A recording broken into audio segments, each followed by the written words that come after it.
Karena kita tetap merasa bahwa ada fadl Allah dan rahmat Allah selalu terpancar, tercurah untuk kita semua sebagai umatnya.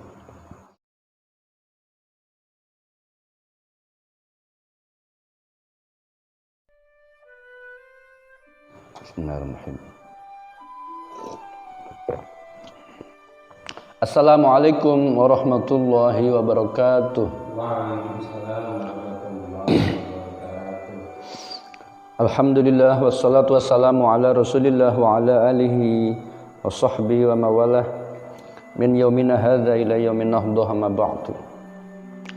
Hadirin sekalian dan saudaraku sebangsa setanah air yang kami cintai dan banggakan.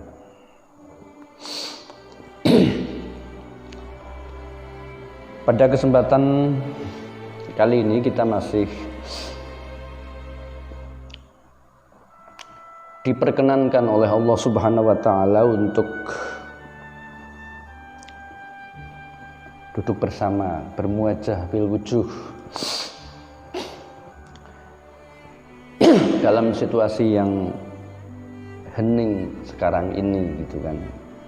Baik dalam konteks masyarakat kecil, konteks bangsa, kita memang sedang hening, dan itu cara kita di dalam menjaga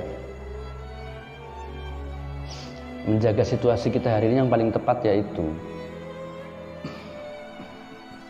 hiburan di mana-mana yang ramai nggak ada, acara-acara besar hampir 2 tahun ini nggak ada, bahkan acara-acara yang semacam pengajian akbar dan macam-macam itu aja sudah nggak ada. Itu sudah lama kita jalani ya, nyaris 2 tahun ini. Nah, saya rasa kita menjadi beradaptasi dengan situasi keheningan seperti itu. Tetapi kita menyadari bahwa kebahagiaan itu kan di hati masing-masing. Ya, marilah kita berupaya supaya hati kita bisa tetap bahagia, bisa riang, sebagaimana Allah sebutkan dalam kitabnya itu, dalam firman-Nya, Qul bifadlillah wa birahmatihi fabidzalika falyafrahu. Sampaikan dan katakan, wahai Muhammad, bifadlillah wa birahmatihi fabidzalika falyafrahu. Dengan fadl Allah Subhanahu wa taala, anugerah Allah Subhanahu wa taala, wa birahmatihi, dan rahmat Allah Subhanahu wa taala, supaya umatmu sekalian riang dan bahagia. Jadi apapun situasinya, orang sekarang mengilustrasikan bahwa situasinya sudah situasi entah zaman apa gitu ya, zaman akhir pokoknya. Tapi kita sadar dan ingat selalu ayat tersebut. Kita sebagai umat Muhammad SAW supaya menjaga hati, supaya hatinya tetap tenang, riang dan gembira. Karena kita tetap merasa bahwa ada fadl Allah dan rahmat Allah selalu terpancar, tercurah untuk kita semua sebagai umatnya.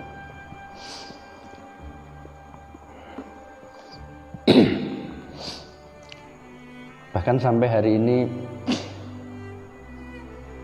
kita tidak bisa menghitung saudara kita yang masih dalam keadaan diuji sakit.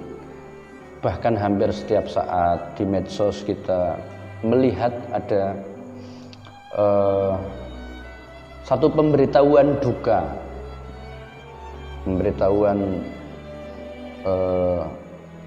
wafatnya seseorang, baik tokoh, teman, guru, dan saudara kita. Belum lagi di sekeliling kita, di desa-desa, hampir setiap hari kita mendengar ada berita duka, itu pun kita tetap tenang dan tetap bisa memahami bahwa itu adalah kehendak Allah.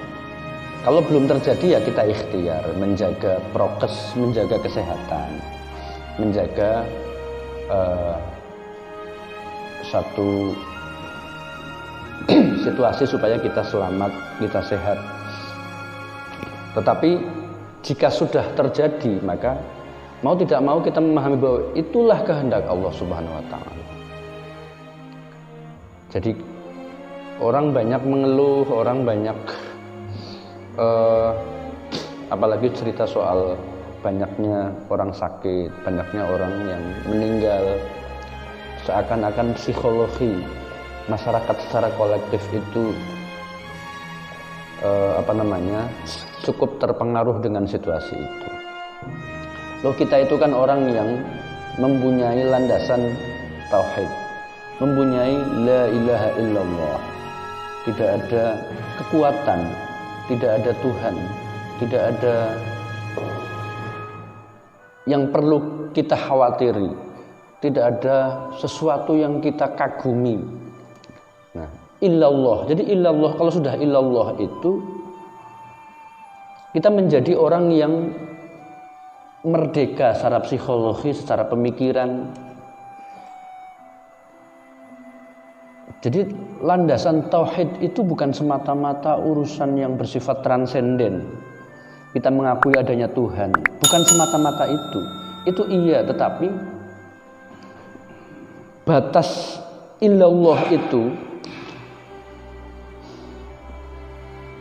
pemahamannya sampai kita memahami bahwa tidak ada kekuatan apapun di dunia ini, tidak ada sesuatu yang perlu kita takuti, tidak ada sesuatu situasi yang perlu kita khawatirkan kecuali kita kembali kepada Allah Subhanahu wa taala. Nah, jadi lafal kita ketika menyebut illallah itu adalah bentuk hurriyatul abdi, menjadi hamba yang berhati merdeka.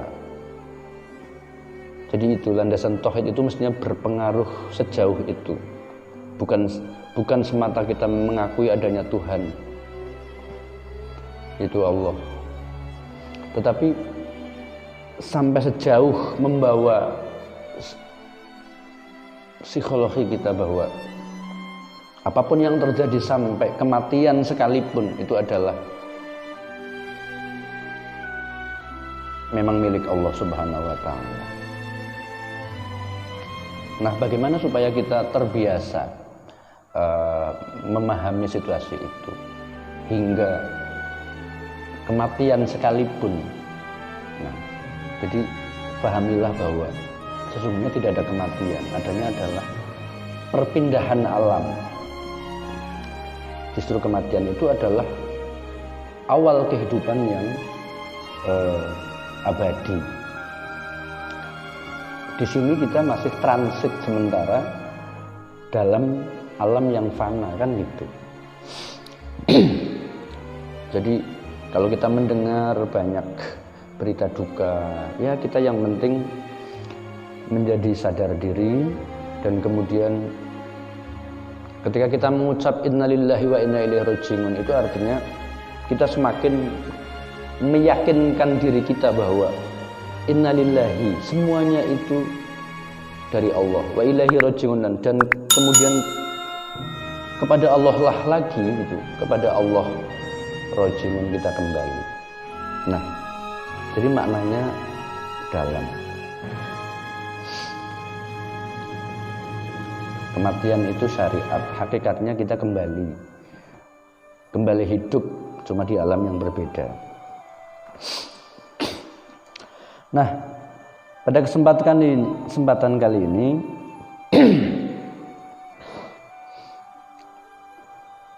saya akan mengajak saudara sekalian, hadirin dan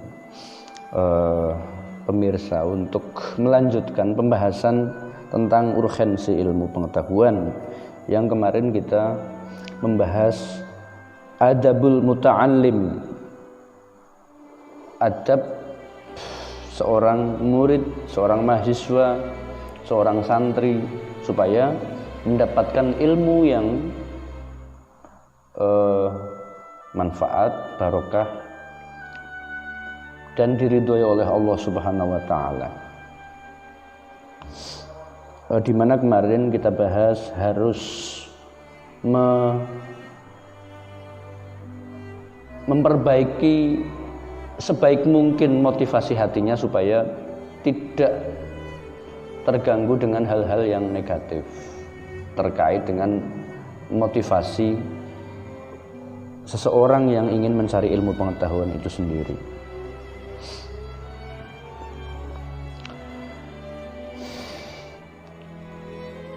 Kemarin kita sudah membahas tentang adabul muta'allim sampai penjelasan yang kedua. Yang kedua itu ayyuhsinan niat, membagusi tujuan atau niat di dalam thalabul ilmi.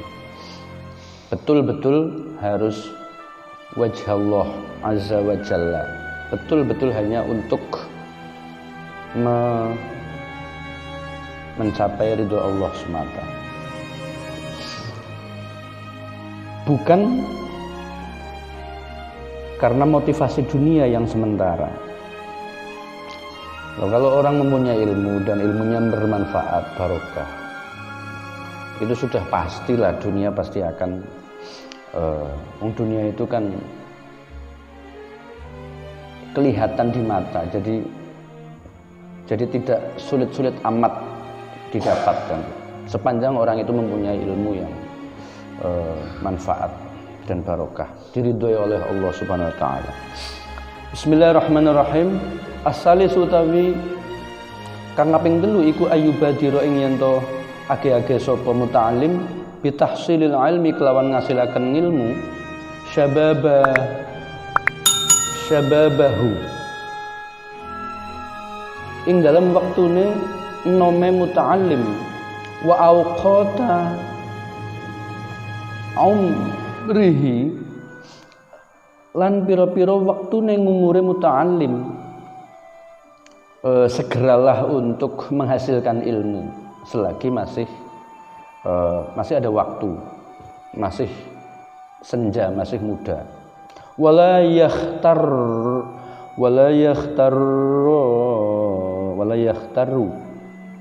lan ojo kebujuk sapa muta'allim bi khida'it taswifi kelawan kebujukane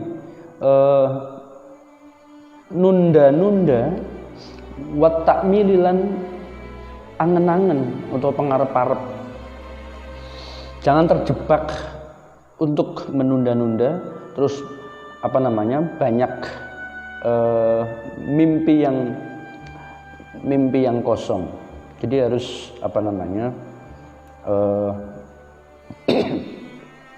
harus realistis, harus prospektif gitu.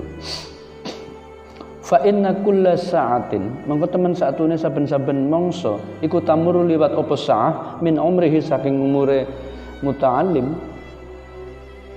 la badala ora ana ganti ku maujud laha kaduwe sa'ah. Sebab yang namanya masa itu akan melewati umur seseorang. La badala laha, tidak ada gantinya. Usia itu tidak mungkin akan kembali. Wala iwadolan ora ono liru anha saking sa'ah. Wa ayaqtu alan yanto megot sapa muta'allim ma ing perkara qadara kang mampu sapa muta'allim alaihi ngatese ma minal ala iki saking pira-pira urusan utawa ketergantungan as-sakhilati kang nunggulaken wal awaiki lan pira-pira perkara kang ngalang-alangi almani ati kang nyegah antamamit talabi saking sempurnane golek ngilmu wa bazlil ijtihadi lan masrahaken jerih payah wa quwwatil jiddilan kekuatan nemen-nemeni fit tahsilin dalam ngasilaken. Jadi putuslah mata rantai yang menjadikan seorang yang penuntut ilmu itu banyak kesibukan yang lain yang menjadikan gagalnya thalabul ilmi. Terus wal awaikil maniati dan beberapa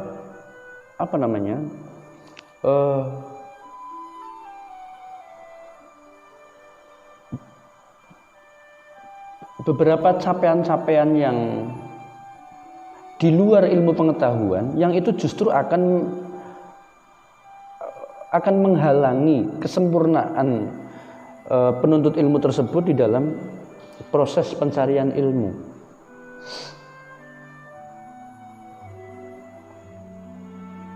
Jadi sedemikianlah di dalam ini sebagai syarat ya, atau kalau syarat itu sebelum ini sudah berproses menjadi rukun. Jadi adabul muta'alim itu katakanlah menjadi rukunnya orang menuntut ilmu. Fa innaha mongko temen satuhune alaik asyakhilah, karena sesungguhnya kesibukan di luar menuntut ilmu tersebut. Orang sedang menuntut ilmu ya sibuknya belajar, menghafal, fokus apa yang sedang ia pelajari. Kalau sibuknya justru di luar urusan-urusan itu, nah kalau seperti itu, sibuknya di urusan ilmu pengetahuan yang sedang ia pelajari, iku qawati autori ta'allumi. Piro-piro perkara kang megot dalane belajar atau talabul ilmi. Karena sesuatu yang tadi saya sebutkan tadi, beberapa persoalan atau urusan di luar mencari ilmu itu, kalau itu justru menjadi kesibukan orang yang sedang belajar, itu pasti akan qawati autori ta'allumi. Itu akan menjadi problem yang akan menghambat jalan seseorang tersebut memperoleh ilmu yang ia tuju dari awal. Nah itu rukun yang ketiga katakanlah dalam bab adabil muta'allim. Semoga kita semua sebagai anak bangsa yang selalu haus untuk menambah ilmu, karena sedemikian bodohnya kita, sedemikian terbatasnya ilmu kita itu ya. Wa ma utitu minal ilmi illa qalila. Kita itu cuma dijatah sedikit sekali ilmu oleh Allah. Maka gunakan semaksimal mungkin supaya kita bisa mengetahui atau nyucup ilmunya Allah itu semaksimal mungkin di saat kita masih ada kesempatan secara usia maupun secara kesehatan. Semoga bermanfaat dan akan kita lanjutkan esok pada kesempatan yang lain. Prinsipnya kita di dalam mengisi ruang kemerdekaan ini kita semaksimal mungkin di dalam menyempurnakan, di dalam melanjutkan proses belajar kita supaya peradaban bangsa dan agama kita semakin maju dan semakin berorientasi untuk kemaslahatan bersama. Semoga bermanfaat. Allahul muwaffiq ila aqwamit thoriq. Assalamualaikum warahmatullahi wabarakatuh. Alhamdulillah.